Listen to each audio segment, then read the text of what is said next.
भाई लोग जब से पवन भैया के खोदल गई बा तब से पवन भैया कैसन को गाना उठा के गा देता काहे ना उ चोरिए के गाना होखो।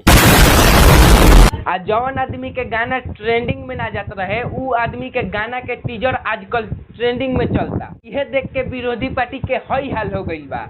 बहुत तकलीफ में हूँ, इतना कि मैं अपने जीवन में इतना तकलीफ कभी नहीं हुआ था मुझे।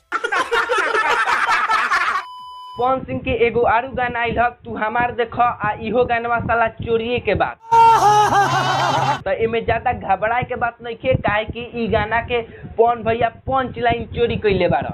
एही ला तो हई कहत रहन कि ज्यादा मत बोला ना तो स्ट्राइक लग जाई।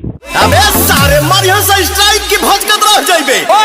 इहो गाना तो अभी नंबर 1 ट्रेंडिंग पे चलता है। अब हम तालो के बता दी कि ई कॉमेडी गाना ह आ एमे थोड़ा सा एकदम गंदा मुंदा शब्द के यूज कइल गइल बा। मान लो तो ज्यादा यूजे नहीं कइल गइल, लेकिन हमार ई नहीं के बुझात कि पवन भैया प्यार करे खातिर एकरा के रेवटी के पीछे काहे ले जाता रहन। चलो ना रेवटी के भीतर हो। लेकिन गाना एकदम मस्त बाटे, थोड़ा सा चोरी कइल गइल बा तो उ मेंटेन हो जाई। भाई लोग अब हम मिलतनी एक नेक्स्ट वीडियो में। Tata bye by. वीडियो पसंद आयल तो वीडियो के लाइक कर लो, चैनल के सब्सक्राइब कर लो।